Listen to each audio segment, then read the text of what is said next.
Shalom, Boker Tov, bom dia meus amigos, meus irmãos queridos que nos acompanham no canal. Espero hoje trazer mais um vídeo para vocês poderem mergulhar com muito mais amor ainda, muito mais paixão na Torá, nas escrituras sagradas como um todo, e perceberem que existe muito mais conhecimento do que a simples literalidade do texto, né? O meu objetivo é que a gente se aprofunde, que a gente tenha um conhecimento mais profundo das escrituras sagradas e possa ver revelações onde a simples leitura do texto não vai te dizer, às vezes, quão belo, quanta sabedoria tem nos textos sagrados, né? E a gente tem vindo numa sequência de vídeos falando sobre por que a Torá veio ao mundo. E uma das coisas que eu bato muito nas minhas conversas com os amigos, com os irmãos que a gente tem na vida, é sobre essa importância da Torá. As pessoas não têm muita noção do que é a Torá. Bom, mas eu quero falar na continuidade dos nossos temas que a gente está falando aqui, sobre por que a Torá veio ao mundo, e eu quero bater nessa tecla, né? Porque a Torá veio ao mundo. As pessoas podem confundir como se fosse uma religião. Não existe essa coisa de religião. Eu digo assim, eu sigo o judaísmo porque a gente precisa caracterizar isso para as pessoas que falam com a gente. Mas eu não creio numa religião chamada judaísmo. Judaísmo é um conceito. O que eu creio é na Torá. O que eu creio é na escritura sagrada de um Deus altíssimo que se revela ao povo de Israel. Agora, eu preciso entender por que a Torá veio. A Torá, gente, eu já falei isso nos vídeos anteriores, no meio da palavra Torá tem Or. Or é luz. Tá? E a Torá procede de Deus. Se ela procede de Deus, primeira coisa, ela é sagrada e divina. Segundo, se ela procede de Deus, gente, a origem dela é onde? Deus.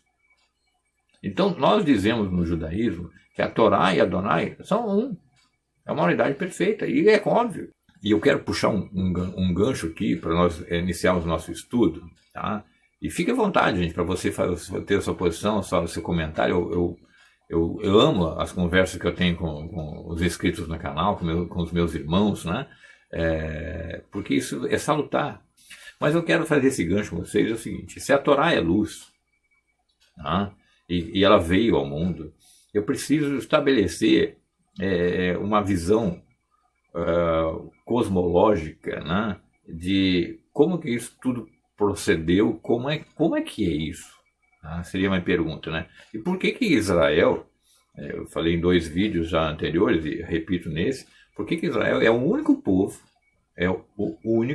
povo que tem autoridade da interpretação dos escritos sagrados? Israel, ele detém o direito da interpretação dos oráculos de Deus. Tá? Os oráculos de Deus, ou seja, a fala de Deus, a pronúncia de Deus, né? A palavra de Deus foi dada a Israel, não foi dada a outros povos. Então, olha lá, quando eu vejo Bereshit, Gênesis, né? É bom a gente começar a associar as palavras em hebraico, porque eu vou falar Gênesis, porque é uma tradução que todo mundo conhece. Mas sempre vou puxar para a palavra em hebraico. Tá? A palavra não é Gênesis no texto original, é Bereshit. Tá? E Bereshit é traduzido já no primeiro versículo como no princípio. Tá? No princípio criou Deus os céus e a terra. Né? Eu tenho que ter isso já na minha mente. Estou falando o texto em português. Então, eu tenho assim, Bereshit bara Elohim. Tá? Que é, no princípio, criou Deus. E aí, se eu mergulhar no conhecimento do hebraico, eu vou começar a enxergar outras, como eu vou dizer, uma outra interpretação muito mais profunda, né? Então, a primeira interpretação, são quatro níveis de interpretação. Não é que são 4 tipos de interpretação, tipo, eu gosto de interpretar desse jeito, eu gosto de interpretar desse... Não é nada disso. São níveis, tá? É como se fosse uma escada. Eu tenho o primeiro andar, o segundo andar, o terceiro andar, o quarto andar. A escada vai me conduzir aos 4 andares. Eu posso ficar aqui os primeiros degraus que me conduzem ao primeiro andar, tá? Sabendo que existem mais 3.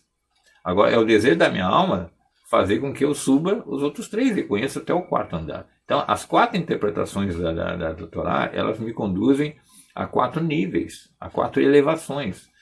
Se eu ficar só no primeiro andar, no primeiro modo de interpretação, eu vou ter uma visão tranquilo, eu não vou ficar herético, não vou ficar problemático, não vou ter nenhum problema. Vai do nível da minha busca de sabedoria. Entendeu? Então, quando eu tenho lá Bereshit, Bará, Elohim, eu vou destacar primeiro as palavras, né? Bereshit no princípio. Bará é o verbo criar. E Elohim é Deus, certo? O que essas três palavras já me levam a pensar, né? Existe uma coisa que é Semihot, né? Que o Semihot, ele é, como eu vou dizer, é a associação de palavras em hebraico. Elas revelam, né? Isso no hebraico, tá, gente? Semihot revela no hebraico que palavras têm dependências uma da outra, né? Então, quando eu digo Bereshit, é uma expressão que me leva, né, no conhecimento hebraico, tá, gente? Me leva a pensar por que Bereshit. Bereshit parece uma palavra que exige outra. Parece não, é uma palavra que exige outra. Tá? A palavra só Bereshit, ela tá, vamos dizer assim, capenga, ela necessita de uma outra palavra para completá-la. Isso é uma semihut. Tá? Então, quando dizer no princípio, eu preciso entender, primeiramente, por que o próprio Deus usou essa expressão. Porque é Deus quem revelou a Torá para Moshe e para todo o povo de Israel e para a humanidade. Né? Então, eu vejo lá, Bereshit é formada por duas expressões, B, tá? E Ereshit. Tá? B, Ereshit. Esse B ele pode se revelar como um artigo, uma preposição, né? Então ele pode ser em, ele pode ser dentro de, e pode ser no. E Ereshit é algo que poderia ser traduzido como cabeça, princípio, principal, início. Tá? Então teria, por exemplo, poderia traduzir no princípio, ou em princípio, ou dentro do princípio. Ou ainda poderia traduzir na cabeça, dentro da cabeça e no início. Né? Eu poderia também no principal, né? Em principal, ou dentro do principal. Ou ainda eu posso até ter outras possíveis visão dessa interpretação.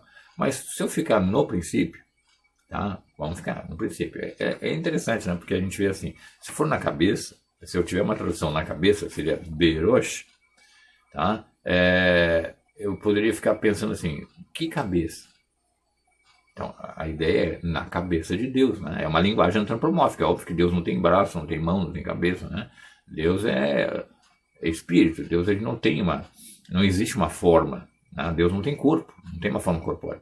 Mas para que o ser humano possa entender, são usadas linguagens figuradas. Então, se imaginar, na cabeça de Deus, criou os céus e a terra. Ou seja, é algo que surgiu na mente de Deus, no pensamento divino. Isso nos conduz a uma ideia de amor. Né? Então, na minha cabeça, eu desejei casar com a minha noiva. Então, na minha mente, eu já estou estabelecendo uma visão de amor. Eu estou olhando lá para frente e vendo o resultado. Né? Então, se olhar, na cabeça de Deus criou os céus e a terra, é como se ele dissesse, olha, na mente de Deus, no pensamento de Deus, ele já está vendo o resultado. Tá? E esse resultado não é esse... mas Deus pensou nesse mundo, um mundo cheio de problemas, cheio de erros. Tá? Não, claro que não. Ele vê lá o resultado, isso não é o resultado. Tá? Quando você olha para uma criança, você olha a criança. Mas naquele momento que você está ali cuidando do seu filhinho, do seu nenenzinho, você ainda não tem ideia. Né? Humanamente, você não tem ideia de como é que ele vai ser quando é adulto, que ele vai estudar, que ele vai trabalhar, se ele vai formar uma família com 2, 3, 4 filhos, se ele vai morar numa cidade, você não tem isso. Você está vendo só a criança, né? Só o nenenzinho. É um momento específico. Mas Deus, ele não tem tempo para ele. O tempo não existe para ele. Então ele enxerga, vamos dizer assim, né, o final de tudo. Tá? Ele enxerga o completo, a ação completa. Tá? Se o pai tivesse o poder de ter essa visão completa, eu enxergaria a minha filha como ela deve ser na vida adulta dela. Tá? Então, Berosh, na cabeça de Deus, existe um desejo de criar os céus e a terra. A pergunta é por quê? Deus é completo em si mesmo, Deus não tem necessidade de nada. Por exemplo, eu preciso casar porque eu tenho carência, né, humana, né? Você tem uma carência humana. Eu preciso, às vezes, sonhar com algo porque eu tenho uma carência naquela área ali. Certo? Mas Deus não tem carência nenhuma, Deus é completo em si mesmo. Então, por que ele desejou criar os céus e a terra? Porque há algo extremamente importante nisso. Nós entendemos uma máxima do judaísmo, é que a terra ela foi criada para ser a morada de Deus. Entenda que também é de uma maneira antropomórfica, né? Porque Deus não pode morar na terra, né? Porque Deus ele é o Ein Sof, o infinito. Ele é o eterno infinito. Então o infinito não pode morar no finito. Mas quando se fala morar, a gente entende como Shekhinah, né? que o cristão fala Shekinah, mas é Shekhinah. Shekhinah é a revelação de Deus. Você imagina que a Shekhinah que apareceu sobre o monte Sinai, a Shekhinah que desceu sobre o tabernáculo, a Shekhinah que desceu sobre o templo de Jerusalém, essa Shekhinah ela vai ficar permanentemente, eternamente em Jerusalém. Então ali vai ser a morada de Deus. Então como Jerusalém, vamos dizer assim, será no futuro, vamos usar uma linguagem geopolítica, né? Jerusalém vai ser a capital do mundo, a capital de toda a humanidade, a Shekhinah vai habitar ali. A própria palavra Shekhinah tem essa ideia de habitar, de pousar, né? Quando eu digo assim, Deus repousou sobre o monte Sinai, eu vou ter ali Shekhinah, a ideia de que ele repousou, a ideia de que ele pousou ali, está ali naquele lugar. Tá? Então a Shekhinah não é simplesmente uma nuvem. Tá? A Shekhinah está associada à ideia de onde Deus está repousando, está habitando, está presente ali. Então quando ele cria os céus e a terra, ele está criando o lugar onde ele vai habitar. E ele vai habitar com quem? Com toda a criação. E o auge dessa criação é o ser humano. Então ele também criou o ser humano, não por necessidade dele, ele é um ser completo. Né? Ele criou porque ele quer revelar o seu amor para a sua criação. Então ele fez uma criação. Né? Eu vou fazer uma redundância. Ele criou uma criação, né? Ele fez uma criação para que ele se revelasse em sua bondade e seu amor. E aí, é claro que nessa revelação, nessa criação, melhor dizendo, a criação vai passar por altos e baixos. Ela vai passar por fases. A humanidade passa por fases. Tá? Mas é interessante que a gente continue aqui. Quando eu faço, então, a pergunta, se eu vou adotar no princípio, Bereshit, no princípio é no princípio de quê? Primeira pergunta que eu faria. Por isso que eu estou dizendo, a Semihut, né, a palavra Bereshit, ela exige uma associação de palavras. Ela é incompleta. A palavra Bereshit ela é incompleta por si só. Quando eu digo no princípio, a minha primeira pergunta é: que princípio? Ou quando é esse princípio? Porque diz assim, no princípio, Deus criou os céus e a terra. Então, ele criou quando? No princípio. Quando que é esse princípio? A primeira pergunta que eu faria. Então, eu começo a mergulhar nos textos hebraicos para poder ter esse entendimento. Tá? Então, vamos lá. O que é a ideia de semihut, né? Da dependência, da necessidade de uma outra palavra que se junte a Bereshit, antes de Bara Elohim, né? Ela é tremenda. Certo? Então, eu vou ter, por exemplo, expoentes dos sábios de Israel, que eles vão buscar também algo no estudo, tá? Não é simplesmente eu acho que, não, é no estudo da dependência dessas palavras em hebraico, no conhecimento do hebraico bíblico, para que eu possa ter esse entendimento que eu vou passar para vocês aqui. Então, Nahmanides, que viveu em 1194 a 1270, ele crê que ali, em Bereshit, Bara Elohim, tá assim, no princípio do tempo, criou Deus os céus e a terra. Então, a palavra tempo ali está associada a Bereshit, que é o Semihut que eu falo, né? Como eu disse, né? Repetindo, Bereshit precisa de uma palavra para ela ficar completa. Então, o Nahmanides, ele pensa o seguinte, seria assim, no princípio do tempo. Não que tenha que ter essa palavra tempo ali, tá, gente? Porque o texto está completo, eu não posso nem sequer acrescentar nem diminuir a Torá. É a questão de entendimento, de interpretação, tá? Eu estou tendo entendimento de que Deus está falando no princípio do tempo. Então, no princípio do tempo, Deus criou os céus e a terra. Por que ele pensa assim? Por que nós também podemos pensar assim? porque o tempo só existe a partir da criação. Como Deus é infinito e eterno, o tempo não existe para ele. Por isso que Deus olha da sua santa morada e vê tudo já consumado. Ele vê exatamente o que é, o que vai ser, como vai ser. Tá? Porque o tempo não existe para ele, o tempo só existe para mim. O tempo passa para mim. Porque o tempo é uma consequência da criação. No momento que existiu a criação, passou a existir o tempo. Então, Narmanides, ele pensa o seguinte, a Bereshit puxa talvez a palavra tempo, né, para si. Então, no princípio do tempo, criou Deus os céus e a terra. Porque aí foi o momento de apertar o botãozinho e começar o tempo. Então, quando começou, nesse começo do tempo, tudo foi criado. A ideia seria essa. Tá? Uma outra visão é que é possível que seja também criação. Por exemplo, no princípio da criação.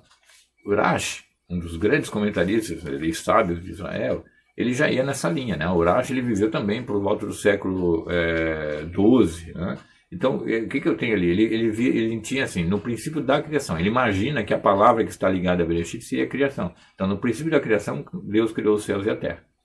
Tá? Por quê? O Narmanides vê a possibilidade de tempo. Né? No princípio do tempo, Deus criou. No princípio, o Urash vê da criação. No princípio da criação, Deus criou as outras coisas. Então, há uma necessidade de se posicionar a palavra Bereshit. Porque quando eu falo no princípio, se eu falar para você assim, no princípio da minha vida, eu era assim, assim, assim, assim. Vocês vão perguntar, tá, e quando é que é esse teu princípio da vida? É quando tu era bebezinho, quando tu tinha 2 anos, tinha 3 anos, 5 anos, 10 anos? Eu tenho que ter um ponto inicial, certo? É o que nós estamos vendo aqui, que a Torá está me conduzindo. E aí vem assim, no princípio, né? Bara Elohim. Aí é usado o verbo bara, né? O que é bara? Bara é o verbo criar. E ele é usado sempre nas escrituras sagradas associado a Deus. Ou seja, só Deus é capaz de barar. Só Deus é capaz de criar. Porque esse criar é um criar do nada, a partir do nada. Tá? Então Deus cria a partir do nada. Entendemos que nada se refere à não existência da matéria. Tá? Porque Deus já existia, obviamente, e existe por toda a eternidade. Mas a ideia é assim, antes de qualquer matéria existir, Deus criou a matéria. Tá? Então, as plantas, os minerais, os animais, os céus, né? os universos, os planetas, as estrelas, tudo foi criado antes de tudo isso existir. Não havia matéria nenhuma para ser criado. Tá? A ideia qual é? É que, por ser Deus infinito e eterno, ele precisou criar nele mesmo tudo isso. Então ele cria nele mesmo um ponto inicial, um princípio, e cria a matéria. Tá? E aí a matéria, claro, a partir da matéria, a matéria vai se reproduzindo, né? Ela vai se multiplicando. Então, ele cria o ponto inicial, ele cria a matéria, agora a matéria é capaz de se auto-replicar, né? igual nós. Né? Deus criou Adão, mas a partir dali vão ser gerados filhos. Então, a criação está se replicando, está se multiplicando. Mas eu não crio nada do nada. Mas Deus criou Adão do nada. Tá? Eu preciso, claro, que entender também o Adão Kadmon e o Adão Banichon, né? Que é o Adão da Eva, né? O Adão de Havá. A gente vai ter 2 visões adâmicas. Né? Quem quiser, veja ali o texto, meu vídeo sobre os 2 Adãs para entender isso. O segundo Adão, né, vamos dizer assim, né, registrado lá em Gênesis 2, em Bereshit 2, ele é formado, já é usado outro verbo, ele é formado a partir do pó da terra, certo? Quando eu vejo a sequência do versículo 2 de Bereshit, diz assim, a terra era sem forma e vazia, né? Ou eu posso ter a tradução, era um caos e desolada, tá? São traduções viáveis, né? Então a terra era um caos e inóspita, né? Ela não tinha não tinha vida ainda, não tinha ninguém morando ali, não tinha nenhum ser criado ali. Mas quando eu digo a terra era, olha como é interessante, tá? Porque às vezes na mente, no leitor, ele pode ter uma ideia muito vaga, muito especial. O texto está dizendo assim, que a terra era. O que é era? É algo que pré-existia antes, né? É o passado. É como se dissesse, eu era uma criança. Então, Eu fui uma criança, mas agora você está vendo um adulto falando com você. Tá? Então, assim, a Terra era, tá? Sem forma e vazia. Na verdade, era um caos, tá? E desolada. Ela era, certo? No princípio da criação, a Terra tinha essa característica. Ela era um caos e desolada. O que é caos, gente? Vamos precisar entender isso. O que nós entendemos? Não é aquela visão grega, né, mitológica de caos, que o grego ele tem a visão idólatra, né, pagã, eles creem no caos como uma divindade, né, que é o deus caos, vamos dizer assim. Né? Não, a ideia do caos é de que você está organizando as coisas. Então, imagine você vai dar uma geral na sua casa, e aí você tira tudo do lugar, tira os livros, tira as roupas do guarda-roupa, tal. Você tirar uma foto daquele momento ali e dizer, poxa, a minha casa está um caos. Certo? Não significa que ela está ruim. Simplesmente ela está ainda num processo que não está organizado. Tá? Você tem todas as coisas ali, mas você precisa organizar nos seus devidos lugares. Então, a ideia de um caos é de que as coisas ainda não estão organizadas. Então, a Terra era né? Um caos. E desolada. Desolada é que ainda não havia sido habitada. Tá? Não havia sido ainda atingida essa plenitude. Porém, quando eu vou ainda para a palavra em hebraico, né? Caos e desolação. Né? Borru, o caos é torru, tá? E desolação é borru. Tá? Então eu tenho que entender o que significa essas palavras em hebraico para poder também entender o que Adonai está me revelando nesse texto aí. Tá? Então, olha, vamos lá. Caos, né, que é torru, ela vai me trazer uma expressão em hebraico, um significado em hebraico muito mais amplo do que a minha mente consegue captar de caos. Né? Porque se você pegar caos no dicionário, o dicionário vai te conduzir uma ideia. Então você não usa o dicionário. Certo? Você não usa o dicionário. Você tem que usar o conhecimento do hebraico para te revelar o que significa isso. A palavra torru significa algo que confunde. Né? Algo que faz que a tua visão seja confundida. Você não tem uma visão plena daquilo ali. Tá? Então, imagine que estourou uma bomba em um determinado lugar, num povoado, e as pessoas estão naquela polvorosa toda, tal. Você não consegue distinguir muito bem. Você fica confuso naquele momento ali. Tá? Você não percebe de uma maneira clara. Então, onde está escrito caos, que é torru, é uma ideia de confusão. Então, guarde isso no seu coração, que a palavra torru vai aparecer várias vezes nos escritos sagrados. E ela vai nos conduzir a essa ideia, tá? De confusão. E vou passar para outra palavra, depois eu volto para mostrar por quê. Tá? E quando eu tenho a palavra borru, desolação, já é a ideia no hebraico é algo que tem substância. Tá? A palavra borru ela pode ser separada em ser bo e ru. Tá? Eu pego borru e separo bo e ru. E significa estar nisso. Em hebraico, está nisso. Tá? O que é isso? Há algo nisso, né? Há algo nessa criação. A ideia de bohu, né? Que é substancial. Repare que eu já estou ultrapassando as palavras traduzidas. Você percebeu? Quando eu vejo torru, que foi traduzido como caos, eu tenho ali então o que? Uma confusão. Tá? E quando eu tenho a palavra desolado, ou vazia, né? Eu tenho a ideia de algo que tem substância, porém eu vou entender que o hebraico está me conduzindo para uma outra tradução. Está nisso. Tá? Então vejam bem. Eu tenho algo que no momento está confuso, porém está nisso. Mas aí eu pergunto, o que está nisso? Deus está nisso. Deus está nesse processo todo. Então, quando você olha a criação, e você pegar, por exemplo, eu fui professor de ciências muitos anos, né? Então, quando você pega a ideia da criação do universo, né? E a gente sabe que pelo hebraico são universos no plural e não um único universo, tá? As pessoas olham e acham que só existe um universo, né? Existem vários universos, porque o texto hebraico nos mostra isso. Tá? Mas quando você vê o cientista, ele vai dizer assim, o universo todo, você recua no tempo e vai chegar num ponto lá inicial, que é o Big Bang, a explosão que deu origem a todo o universo. Tá?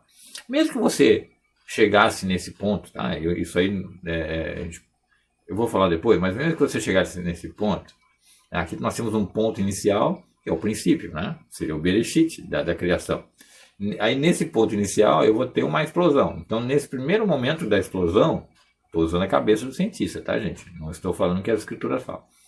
Nesse momento em que houve essa grande explosão, o que resulta da explosão? Uma confusão.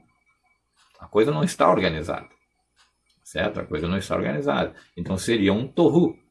Aí vai passando os anos, né? Os próprios cientistas falam isso, vão passando lá, só que eles colocam bilhões de anos, né? Bilhões de anos, e aí o universo vai começando a se arrumar, vão virando galáxias, vão virando planetas, vão virando estrelas, vão virando asteroides. Então agora eu já tenho uma organização, eu já tenho uma substância, né? Algo palpável, né? Eu tenho uma matéria que agora começa a se organizar, que é o Bohu. Tá? Só que na visão bíblica, eu tenho um torru, né, que é esse caos inicial, que é essa criação das coisas que vão tomar forma, depois vão virar burru, mas a Bíblia está me revelando que não é algo que foi assim, eu joguei, né, imagina se você pegasse um saco de arroz assim, jogasse no chão e esperasse que com os arroz formasse um desenho de um passarinho, ou de uma bola, ou coisa assim, não é isso, certo? Porque existe uma mente de extrema sabedoria, de sabedoria infinita e criadora que está organizando tudo. Então, é como se eu fosse o sábio total, jogasse o arroz no chão, mas já direcionasse os grãos desse arroz para formar os desenhos que eu quero. Certo? Não é a obra do acaso, é a obra de uma mente sábia. Então, por isso que Bohu significa estar nisso. Deus está nisso. E olha que interessante. Quando você vai olhar a criação, eu posso dizer o seguinte, quando você olhar para sua esposa, para o seu esposo, para os seus filhos, você vai dizer, Deus está nisso, Deus está neles. Quando você olhar para os seus vizinhos, você vai dizer, Deus está neles. Quando você olhar para as estrelas no céu noturno, você olhar para a lua, para o sol, ou você olhar para as árvores, para as plantas, para a rosa que você admira, para os animaizinhos que você vê, para os grandes e para os pequenos animais, para a água da lagoa, a água do oceano, você diz, Deus está nisso. Entendeu? O que a Torá está me revelando é a presença de Deus. Claro, não de uma maneira Shekhinah, certo? Uma manifestação gloriosa. Mas eu entendo que a natureza, a criação, o Paulo disse lá em Romanos 1, né? A criação atesta o Criador, ou seja, ela é testemunha do Criador, porque Deus está nisso. Então já notou que eu não passei ainda do versículo 2, eu já tenho informações muito interessantes. Quando eu vejo, volto para o versículo 1, no princípio criou Deus, né? Então eu já falei do verbo bará, já falei agora Elohim, por que não usou Adonai, o tetragrama, e usou Elohim? Porque a Torá quer me revelar uma outra informação, que um atributo, vamos dizer assim, uma identidade de Deus. Por exemplo, eu vou tentar facilitar o entendimento. Eu sou um homem, eu sou pai, professor, né, cidadão. Então, mas eu sou a mesma pessoa, só que eu estou me revelando como pai, me revelando como professor, me revelando como cidadão, né, como homem. Eu estou falando revelando, mas eu estou falando, obviamente, da mesma pessoa, que sou eu. Certo? Então, quando surge a palavra Elohim, nós estamos falando do mesmo Deus, o único Deus. Só que eu estou expressando um atributo dele, uma ação dele. Então, Elohim é sempre usado quando eu tenho Deus criando ou Deus julgando. Tá? Julgando no sentido de fazendo cumprir as leis que ele criou. O universo, os universos, tá? Os universos seguem leis. Tudo segue exatamente a predeterminação de Deus, de Elohim.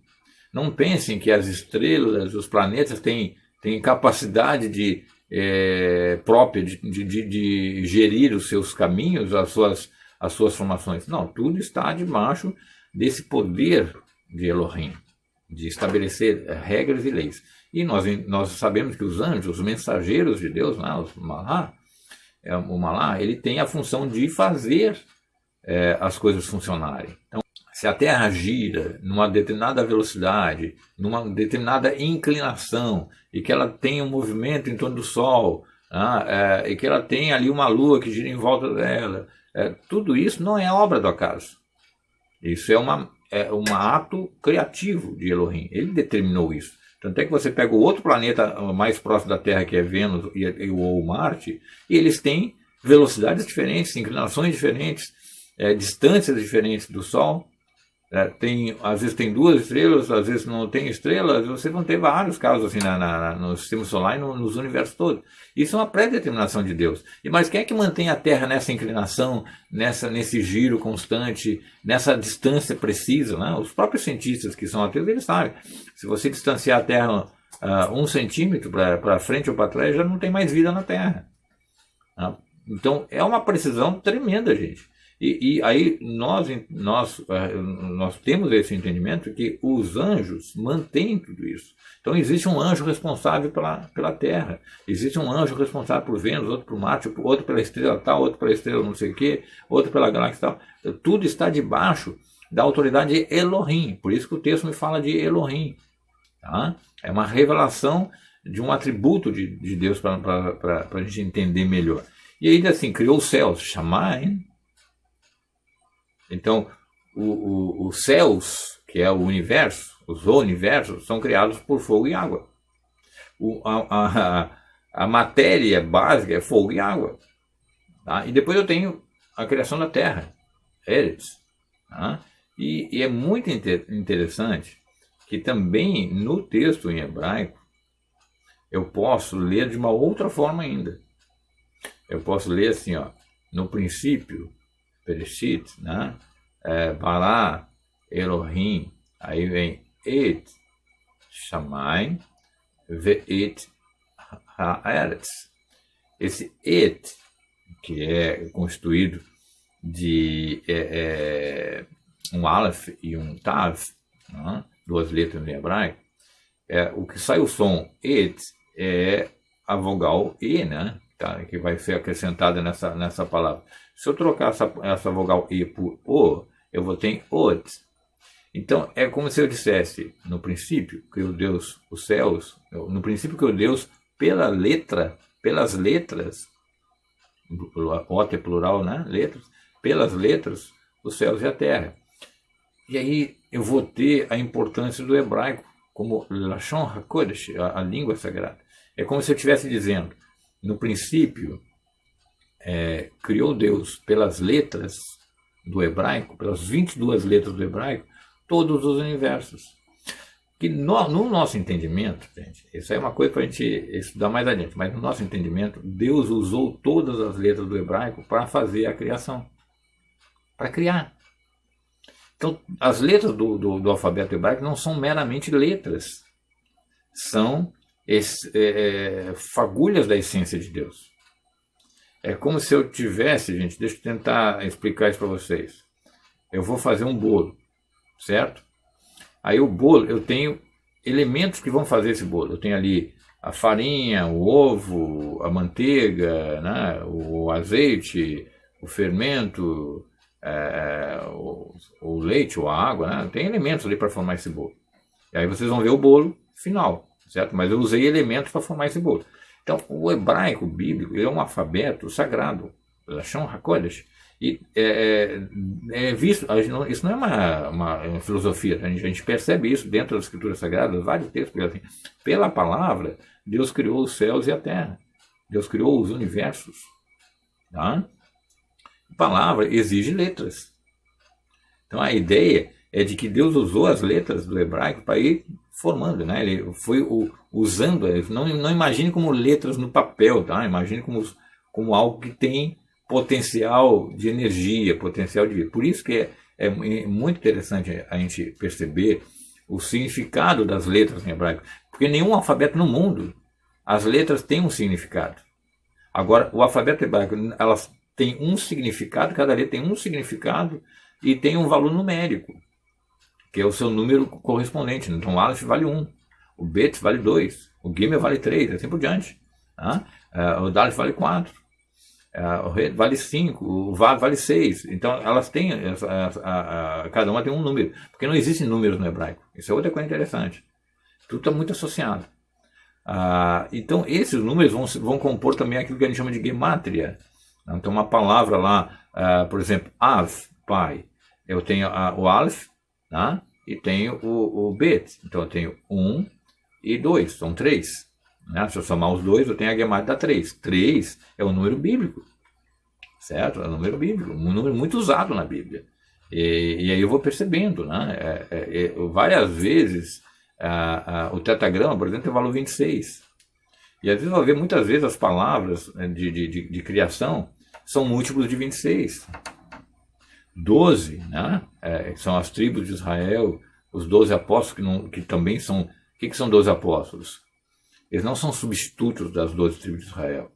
Eles são elementos representativos das 12 tribos de Israel. Por que 12? Por que o ano tem 12 meses? Por que a semana tem 7 dias? Tudo isso tem uma riqueza no hebraico bíblico. Isso eu estou tentando mostrar para você. Tá? Então, quando eu vou para o outro versículo, eu tenho assim... havia trevas sobre a face do abismo.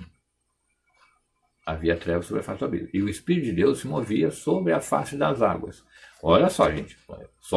Eu não vou poder me prolongar muito para a gente não ficar longo o vídeo. Mas perceba. Olha só. Primeiro, havia trevas. O que é trevas? O que é trevas? É o lugar que não tem luz. Mas você já viu falar de luz aqui até agora? Nesses poucos versículos? Não, né? Então, eu também vou entender, olhando o texto de Isaías, diz assim, eu crio, né? Eu formo a luz e crio as trevas. Tá? E aí, por aí, Adonai falando, eu formo a luz e crio as trevas. São dois verbos que estão sendo usados aí, o formar e o criar, para você ter uma ideia. O formar, né?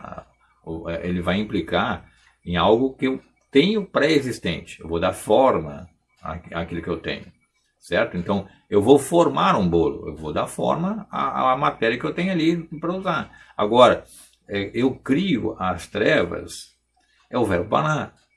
Então, outro verbo. Baná é o verbo criar do nada. Agora, eu tenho que entender o que é luz e o que é trevas, certo? Para você começar a poder se aprofundar. Antes de falar de luz, eu vou falar das trevas, porque o versículo fala isso, né? Havia trevas sobre a face do abismo. Então, vamos lá. Trevas, em hebraico, é Rosher. Rosher não tem nada a ver com a ausência de luz. Por exemplo, quando você apaga todas as luzes da sua casa, você não tem um Rosher, você tem uma escuridão. Mas a luz existe, certo? Se você apertar ali o botãozinho, a sua escuridão deixa de existir. O Rosher não é um termo hebraico que significa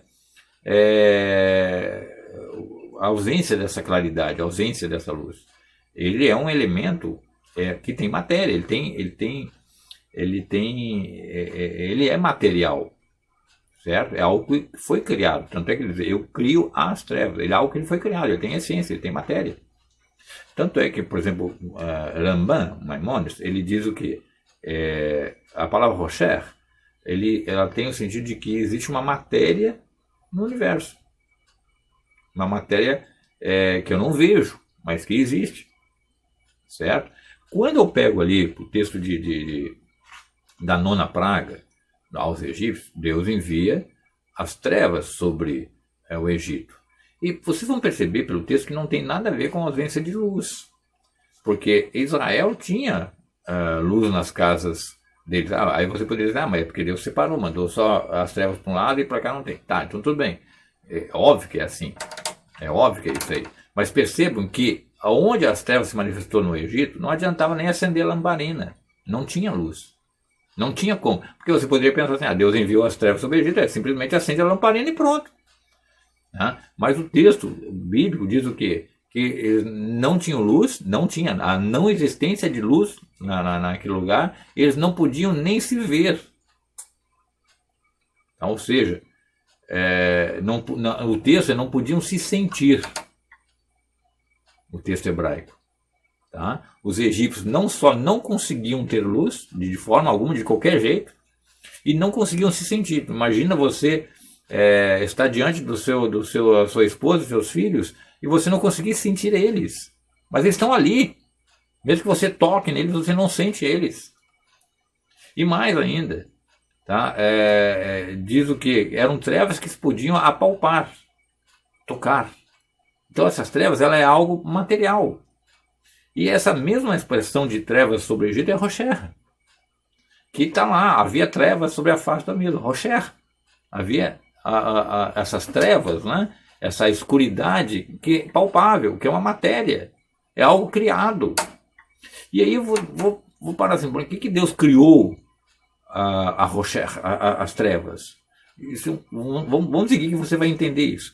Tá? E aí diz assim, Rocher penei terron, né? Eu tenho trevas, face, abismo, em português. Mas eu preciso entender o que é abismo. A ideia do um buraco havia trevas, ou é o leito lá dos oceanos havia trevas. Só que eu preciso estudar a palavra terron também.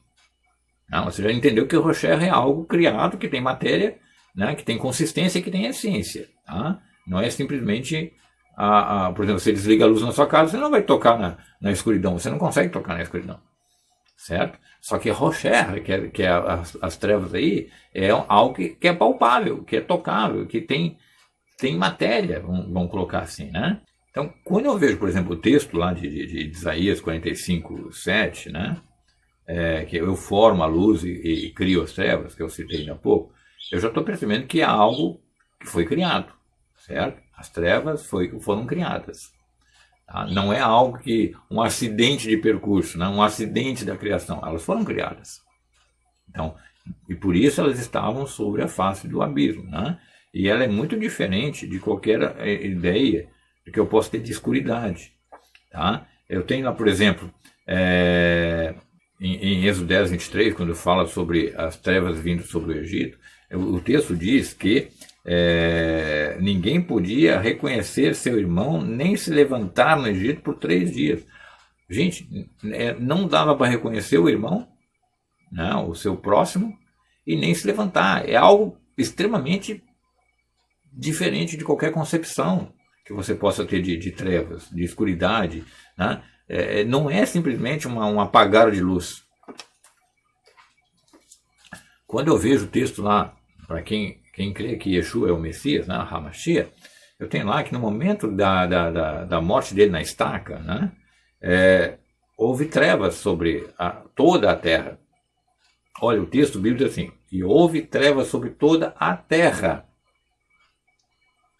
Aquele momento foi singular na história da humanidade. Imagine que em todo o globo terrestre houve trevas.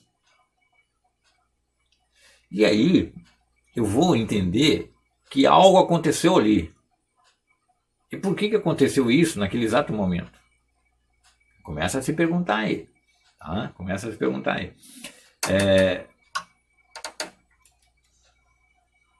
Quando eu vejo Êxodo 15:5, quando o povo de Israel vai passar no meio do Mar de Suf, né, que é traduzido como Mar Vermelho, que é uma tradução ruim, o Mar de Suf, o que acontece? O que a gente já imagina quando lê os textos? Deus fez passar um vento oriental, levantou uma parede aqui, uma parede lá de cá de águas, e o povo passou num solo seco, né, enxuto, passou entre 2 paredes de água. O que diz o texto ali? Ali diz assim, a ideia, gente, olha só como é muito interessante.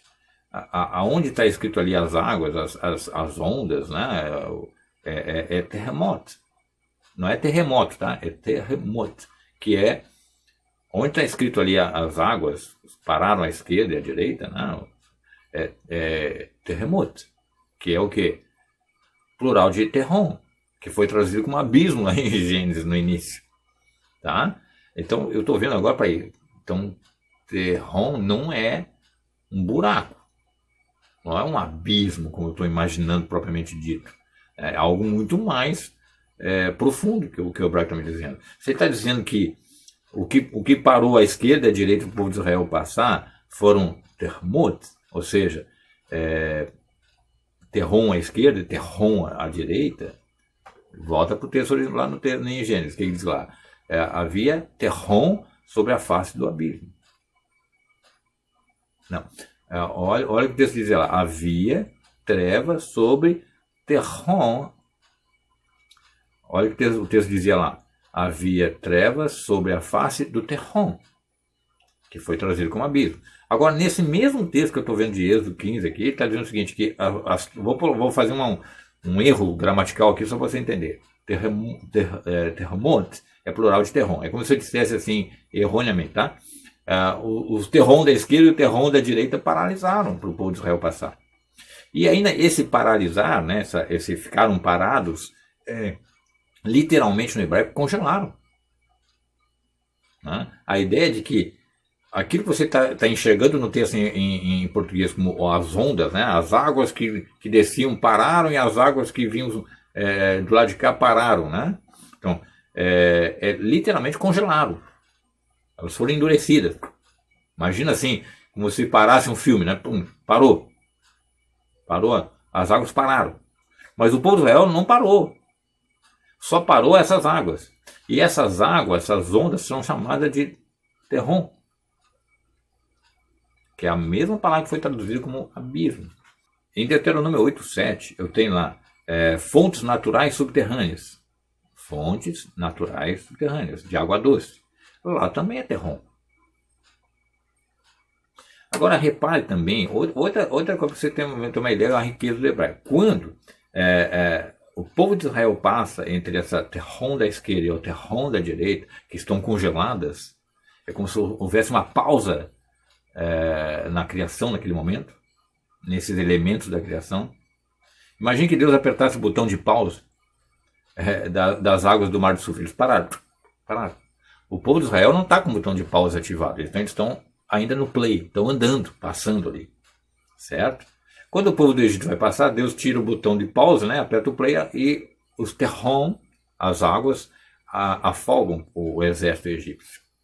Tá? Quando eu vejo essas fontes naturais de água doce lá em Deuteronômio 8, eu tenho terrom, que foi trazido como fontes naturais de água ali, né, de terrom. Quando eu vejo o texto, por exemplo, de que as águas submergiram o exército egípcio, ou seja, eles foram para as profundezas do mar, né? Lá, ou seja, o exército egípcio foi tentar passar, as águas saíram do estado congelado, caíram sobre o povo egípcio e eles foram afogados. Né? E lá o texto, né? Profundezas do mar, eles foram afogados nas profundezas do mar, já não é terrom. Já é Lev Yan, o coração do mar. Reparem que o hebraico já mudou a terminologia. Você não percebeu ali. Não, você não percebeu. Porque é uma outra ideia. Lev e Yan, né? Yan é mar. Mas você fala assim, mas peraí, você me falou que lá no início Deus criou os céus e os mares. E mares lá era Shamayim. Agora você está me dizendo que Yan é mar? São duas palavras diferentes? Sim. O hebraico ele começa a atribuir a palavra Yan quando as águas estão organizadas em algum ponto, em algum lugar. Por exemplo, você tem lá o Mar da Galileia, o Mar Mediterrâneo, os oceanos, né? Os rios. Já são águas que estão nos seus devidos lugares, constituindo aquilo que Deus quis que existisse. Então já são Yan. Tá? Já é Yan. Quando eu tenho lá as águas iniciais, eu tenho Shamayim. Os céus iniciais, eu tenho Shamayim. Reparem que lá no desde um diz assim, Deus criou os céus e a terra. Aí você falou para mim assim, mas Shamayim é formado por fogo e água, e Maim é água. Agora você está me dizendo que o mar é Yan. Então reparem que há uma distinção entre Maim e Yan. Tá? Yan são as águas organizadas. E esse Maim, que são as águas do princípio da criação, são águas que existem em todos os universos, aos quais Deus usou para a criação.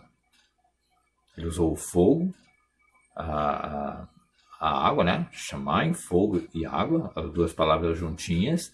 Você vai ver que o Espírito de Deus, a palavra Espírito, é Ruah, pode ser traduzido como vento, o sopro.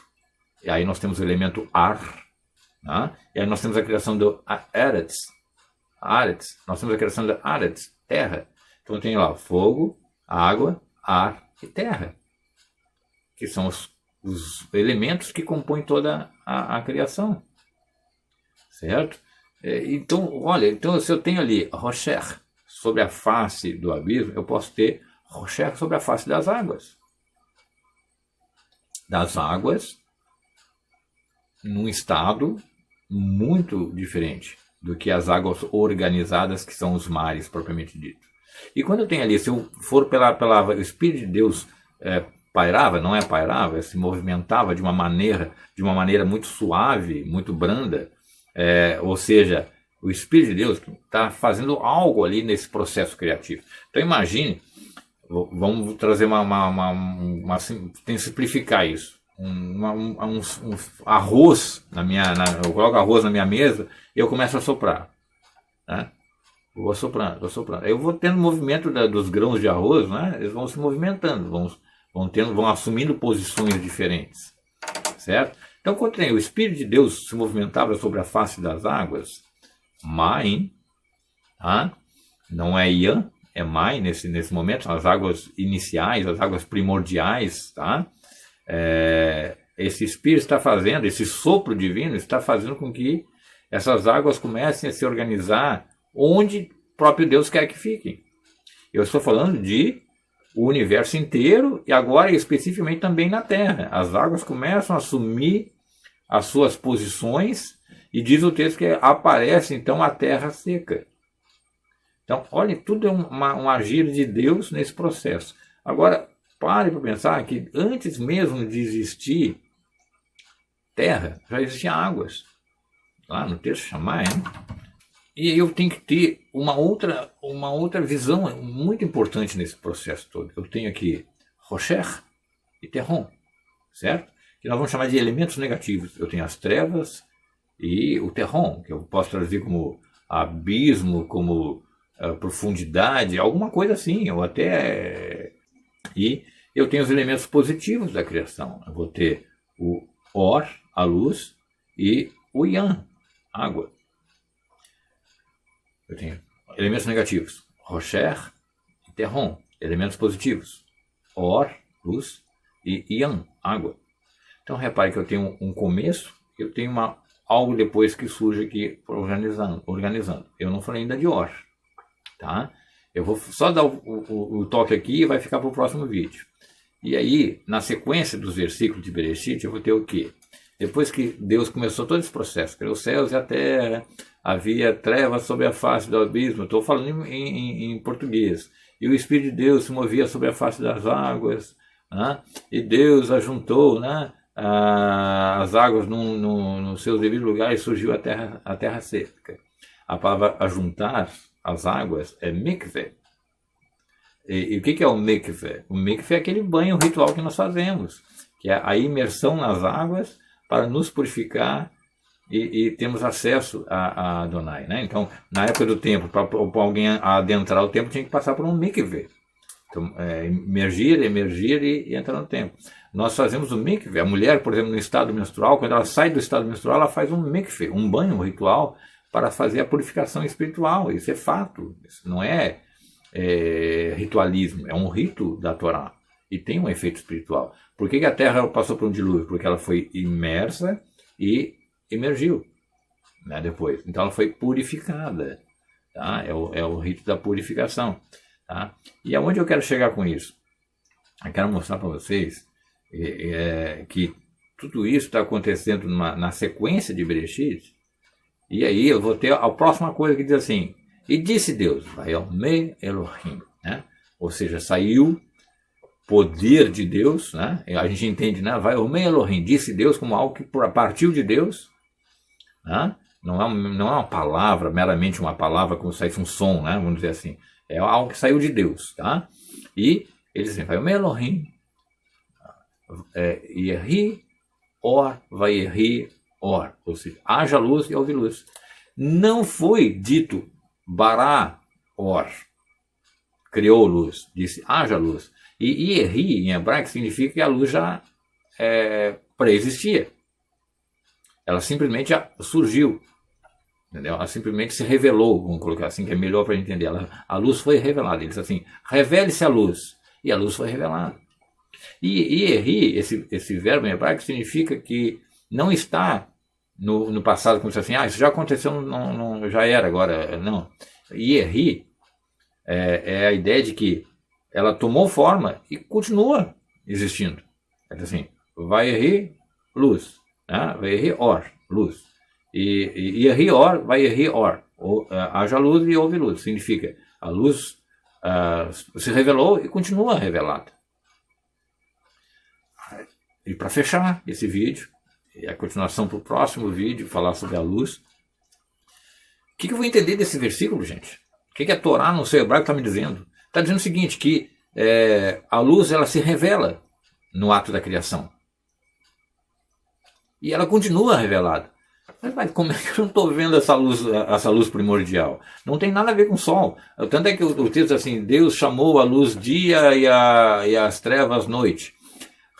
Lembre-se que trevas é a Rocher. E aqui está chamando de or, de dia. Então não é o dia e a noite como a gente concebe. Tipo, anoiteceu, amanheceu, virou dia. Não é isso. É uma outra informação que a Torá está me dando. Que eu vou falar no próximo vídeo, tá, gente? Porque é muita informação e eu quero também captar você. Fazer você sentir interesse para continuar aprendendo mais. Mas só, veja, haja luz e houve luz. O que a Elohim está dizendo? A luz se revelou e continua revelada. E por que eu não vejo essa luz primordial? Não tem nada a ver com o sol, não tem nada a ver com luz. Então, essa luz está guardada, ocultada. Tá? Se você pegar os textos dos profetas e também lá ler o livro da Revelação, Apocalipse, vai dizer assim, e não haverá mais em Jerusalém para Israel necessidade de sol, porque Adonai será a luz que há de iluminar a santa cidade. Nós temos o gancho entre essa revelação da luz e a luz de haja luz, houve luz. Essa luz da criação foi ocultada. E tem um motivo por que ela foi ocultada.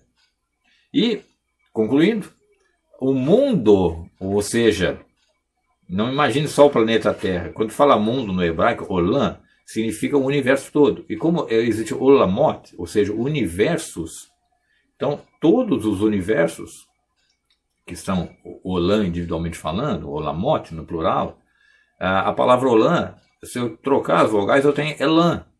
E elam significa oculto. Então, já a Torá está me dizendo que toda a criação acaba ocultando essa luz, mas que essa luz existe. Esse or é uma luz que continua existindo, só que está ocultada. Ou seja, quando eu vejo a criação, eu estou vendo apenas o efeito da luz, mas não a luz que foi envolvida nesse processo todo. Então, o que está acontecendo aqui? Eu olho para todo o universo e eu não tenho condição de ver Deus, obviamente, porque a criação oculta a presença de a face de Deus, vamos dizer assim, não a presença, porque a presença está conosco, né? E mais ainda, é como se os universos fossem vestes, vestimentos, né? Então você coloca um monte de vestimenta numa pessoa, você não consegue ver o que tem por trás daquelas roupas, você só vê as roupas, certo? Então a criação são as vestes de Deus. Você não consegue enxergar Deus. Tá? O Olam é também o Elam, né? O mundo é o Elam, o que oculta. E essa luz está ocultada. E essa luz de haja luz, houve luz, vai se revelar na redenção. Parando por aqui, eu espero que você já sinta desejo de ver o próximo vídeo, né? Que a Adonai nos abençoe e nos permita produzir o próximo vídeo. Nós vamos falar sobre essa luz e sobre os efeitos da luz na criação e de como a luz veio ao mundo e como a luz se revela no mundo. É muito profundo. Eu espero que você tenha gostado, se apaixonado mais ainda pela Torá, pela Lashon HaKodesh, a língua sagrada. E tem muita coisa ainda para a gente caminhar juntos nesse estudo da Santa Torá. Tá? Se você gostou, comenta. Se você quer fazer alguma pergunta, faça. Se você quiser conversar comigo, conversa. A gente é um prazer responder. Se você gostou, curta. Se você não é inscrito no canal, se inscreva para a gente poder espalhar mais esse conhecimento para muito mais pessoas. Tá? E no mais eu desejo que Adonai abençoe vocês, que o Criador dos universos abençoe a vida de vocês, a família de vocês. Um beijo no coração.